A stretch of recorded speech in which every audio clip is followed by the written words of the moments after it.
বন্ধুরা, আজ আমি একটি গুরুত্বপূর্ণ বিষয় আপনাদের সাথে আলোচনা করব। সেটি হচ্ছে অনলাইনে ঋণের ফাঁদ। আপনারা প্রায়শই দেখতে পারবেন ইউটিউবে, ফেসবুকে বিভিন্ন অ্যাডের মাধ্যমে দেখানো হয় অনলাইনে সহজ শর্তে ঋণ দেওয়া হয়, যার ইন্টারেস্ট পরিমাণ খুবই কম।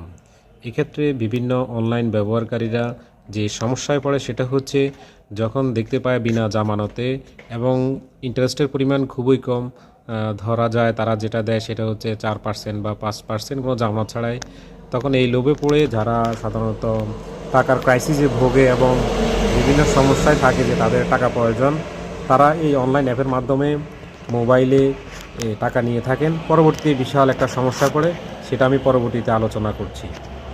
যেমন ধরেন আপনার 5,000 টাকার প্রয়োজন, আপনি অ্যাপ থেকে 5,000 টাকা নিতে চাচ্ছেন, সেক্ষেত্রে তারা আপনাকে 5,000 টাকাই দেখাবে, কিন্তু আপনি যখন তাদের এই অ্যাপস ইনস্টল করে আপনার আইএনআইডি কার্ড, ছবি এবং বিভিন্ন ইনফরমেশান যখন আপনার মোবাইল থেকে অ্যালাউ অপশন চালু করে দিয়ে তাদের সকল শর্ত পূরণ করে সাবমিট করবেন, তখন তারা আপনাকে ওকে দেখাবে এবং আপনাকে তারা ঋণ দিবে, এই মর্মে তারা ঘোষণা দিবে।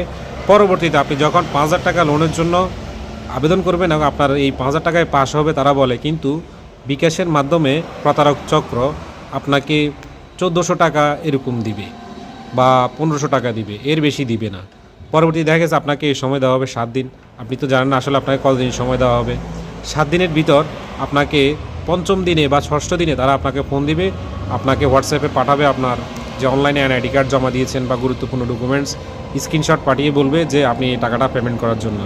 তখন দেখা গেছে আপনি 5,000 টাকার আবেদন করছেন, আপনাকে দেখা গেলো 5,000 টাকা না, আপনাকে 3,000 টাকায় পাস করা হলো। 3,000 টাকা দেখা গেছে আপনি দিতে হবে 1,400 টাকা আপনাকে তারা দিচ্ছে, কিন্তু আপনাকে দিতে হবে 3,000 টাকা। এক্ষেত্রে আপনি তো বিপদে পড়ে গেছেন, অনলাইন থেকে টাকা নিয়েছেন, যার কারণে তারা যেটা বলে সেটাই করতে হবে।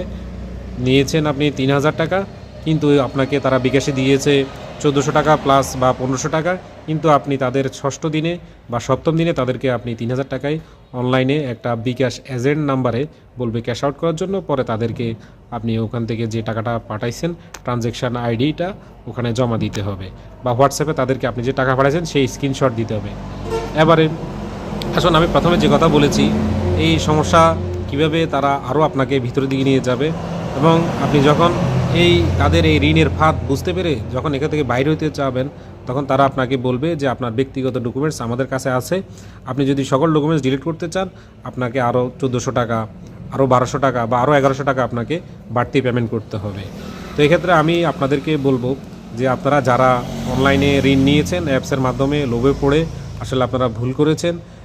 আমি বলতে চাই যে এই ধরনের অনলাইন থেকে কোনো প্রকার আপনারা ঋণ নেবেন না এবং নিজেদেরকে সতর্ক রাখুন, এবং নিজের মোবাইলে যে গোপন তথ্যগুলো তারা নিয়ে যাবে সেটা থেকে আপনি মুক্তি পাবেন।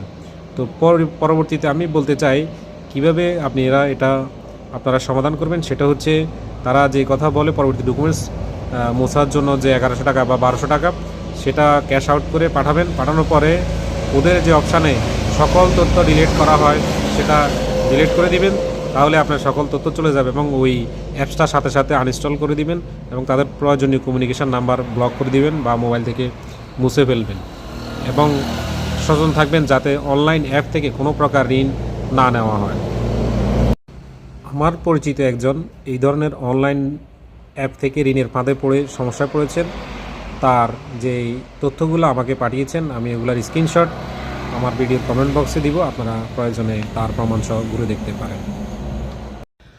আমি অনলাইনে অ্যাপসের মাধ্যমে ঋণের ফাঁদে মানুষ কীভাবে পড়ে এবং কারা এই ঋণের ফাঁদটা তৈরি করে রাখে এবং নিয়ন্ত্রণ করে, সে বিষয়ে আমি একটু ঘাটাঘাটি করতে গিয়ে দেখতে পেলাম বিশেষ করে পাকিস্তান থেকে পাকিস্তান থেকে এবং ভারত থেকে এই নাম্বারগুলো কন্ট্রোল করা হয়, এবং ওখান থেকে তারা কথা বলে থাকে, যেটা আপনার হোয়াটসঅ্যাপে সেভ করলে বা ওরা কল দিলে ওখানে দেখা যায় যে পাকিস্তান এবং ভারতের কথা। পাশাপাশি যেই বিকাশে ক্যাশ আউট করতে বলে সেটি আমাদের বাংলাদেশের নাম্বার, ওই নাম্বারটি বন্ধ থাকে, ওটার সাথে যোগাযোগ করা যায় না। তারপরেও আমি আইন শৃঙ্খলা বাহিনীর ভাইদেরকে দৃষ্টি আকর্ষণ করব যে এই ধরনের ফাঁদ থেকে যাতে মানুষ না পড়ে সেই বিষয়ে সহযোগিতা করার জন্য।